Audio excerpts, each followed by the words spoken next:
오늘 말씀 같이 보겠습니다. 오늘 우리가 살고 있는 세상을 끌어가고 있는 원동력, 힘은 뭘까?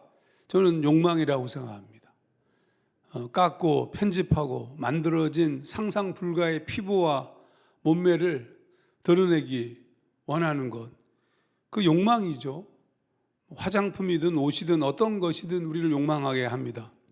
최고의 럭셔리한 자동차, 최고의 편의시설의 호텔, 엄청난 저택, 혹은 홈쇼핑에서 끊임없이 보여지고 있는 수없이 많은 것들은 우리를 욕망으로 몰아붙입니다.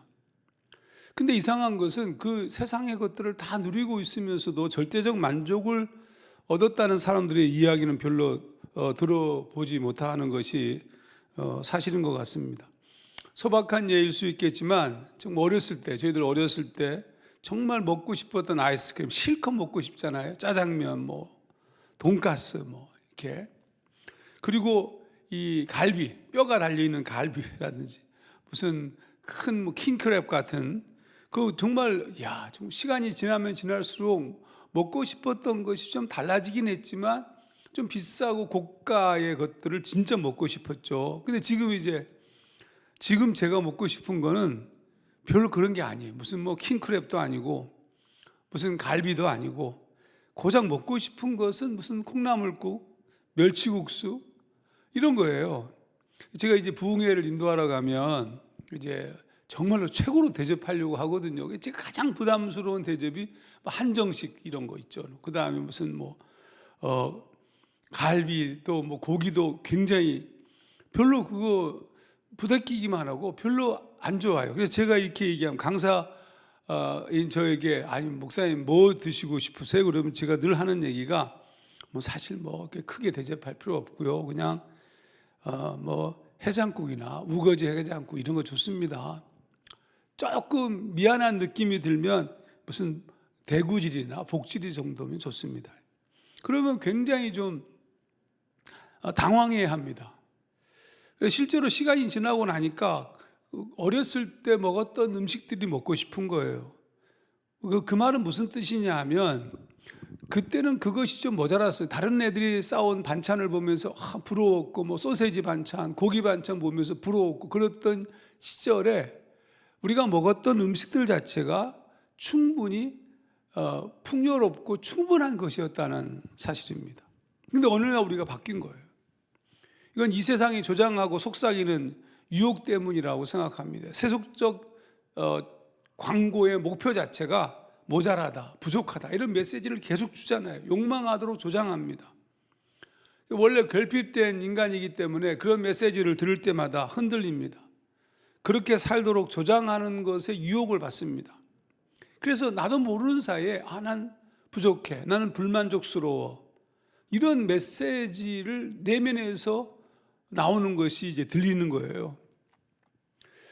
고가 후미타케와 기시미 이치로가 쓴 미움받을 용기라는 책을 여러분 아마 많이 읽어보셨을 텐데 아들러의 심리학을 토대로 해서 한 청년과 철학자의 대화 이런 구조로 쓰여진 책입니다. 근데 그 책에서 우리 삶이 불행하고 힘든 이유와 근거가 있다는 주장 앞에 그러니까 우리가 불행한 이유는 이유가 있는 거 아니에요. 이런 주장 앞에 철학자는 그렇지 않다고 얘기하면서 이렇게 말합니다. 경험에 의해서 결정되는 것이 아니라 경험에 부여한 의미에 따라 자신을 결정하는 것이다. 경험에 부여한 의미, 그것은 내가 살고 있는 이 세상의 역량이라는 뜻입니다. 환경에 훈련되고 지배되어져 있는 생각의 역량. 외눈박이가 사는 세상에서 외눈박이들은 불행하지 않은데 근데 두 눈을 가진 이들이 나타나면서부터 세상은 불행해진다는 뜻입니다. 그래서 우리도 모르는 사이에 이상하게 됐어요.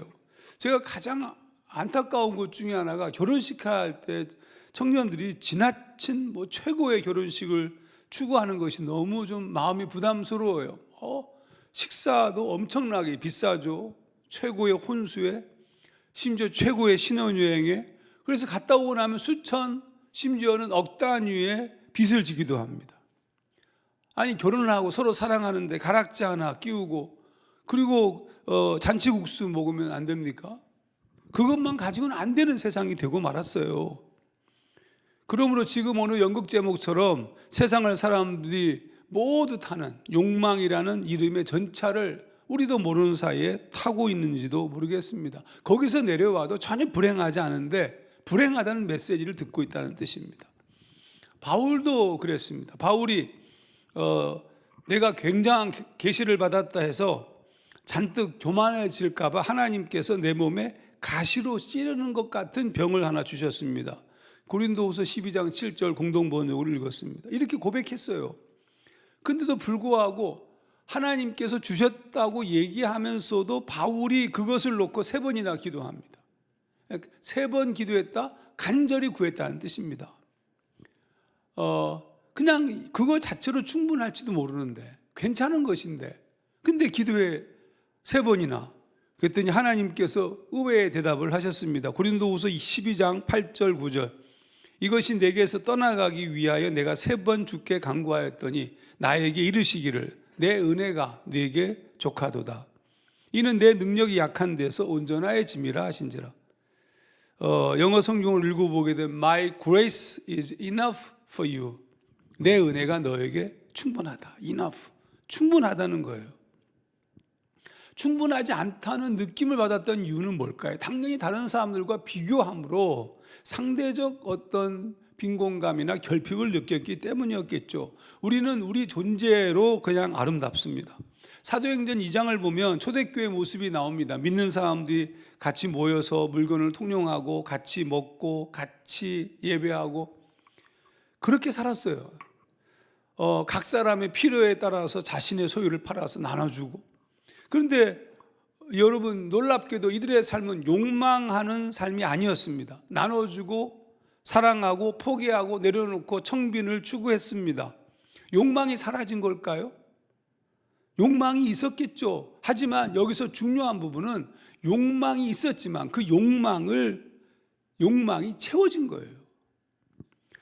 누구로? 하나님의 은혜로. 하나님의 은혜로 채워진 거죠. 그러니까 하나님의 은혜로 채워진 그들에게 있어서 이 세상, 우리가 지금 말하고 있었던 그 세상의 욕망들에 끌리지 않았다는 뜻입니다. 히브리서 11장은 믿음의 사람들이 받은 시련을 자세히 기록하고 있습니다. 그들은 억압당했고 죽음으로 매일 위협을 당했습니다. 근데 그들의 삶은 불행하지 않았습니다. 오히려 그들은 세상을 우습게 여겼습니다. 세상적 가치가 그들을 지배하지 못하였습니다. 제가 그 말씀을 읽어볼 테니까 잘 들어보십시오. 어떤 이들은 조롱과 채찍질뿐 아니라 결박과 옥에 갇히는 시련도 받았으며 돌로 치는 것과 톱으로 켜는 것과 시험과 칼로 죽임을 당하고 양과 염소의 가죽을 입고 유리하여 궁핍과 환난과 학대를 받았으니. 그런데 이게 11장 36절 37절인데 38절 말씀에 이렇게 썼어요. 이런 사람은 세상이 감당하지 못하느니라. 제가 의역을 했는데 이런 뜻입니다. 이 세상의 어떤 것들, 세상의 어떤 화려하고 부유한 것들, 그 어떤 가치도 그들을 충족시킬 수 없었다. 하나님 때문입니다. 하나님으로 충족되었으니까, 하나님으로 만족하니까, 그리스도로 충만하니까, 언제나 우리에게 충만함이 되시고 만족이 되시니까, 그래서 그들은 세상의 가치에 대해서 우습게 여겼다는 뜻입니다. 저는 개인적으로 말씀을 좀 마무리하면서 오늘 우리가 지금 만나고 있는 상황을 이와 같은 세속적 세계관이 지배하도록 만든 요인 중에는 교회도 있다고 생각합니다.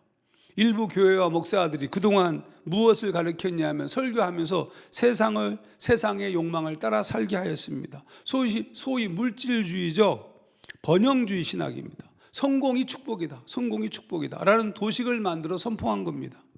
바르게 사는 것, 옳게 사는 것, 하나님 나라의 백성이 되는 것을 가르치지 않았습니다. 하나님이 살아계시다는 것을 잊게 만들었고 하나님으로 충분하다는 것을 간과하게 만들었습니다. 오늘도 주님이 이렇게 말씀하십니다. 내 은혜가 내게 족하다. 그렇지 않습니까? 하나님으로 충분하지 않습니까?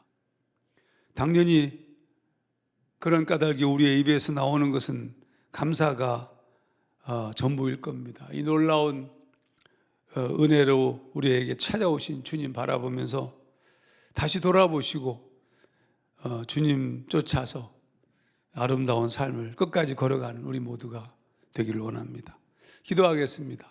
하나님 아버지, 은혜와 사랑을 진심으로 감사드립니다. 우리도 모르는 사이에 세상에 전하는 메시지에 귀를 기울이고, 그리고 그것에 의해서 우리가 평가되어지고, 그래서 우리의 지금의 모습이 초라해 보이게 만든 하나님, 그런 세상, 어쩌면 교회의 잘못된 메시지, 그렇게 영향을 받았기 때문임을 이 시간 고백하지 않을 수 없습니다. 내 은혜가 내게 족하다. 하나님의 은혜가 언제나 충분하고 그 사랑이 언제나 만족스러운 사실을, 그건 분명한데 깨닫지 못하는 우리를 깨우쳐 주시고 그 놀라운 은혜를 누리며 살 수 있도록 주님 인도하여 주시옵소서. 감사드리며 예수님 이름으로 기도하옵나이다. 아멘.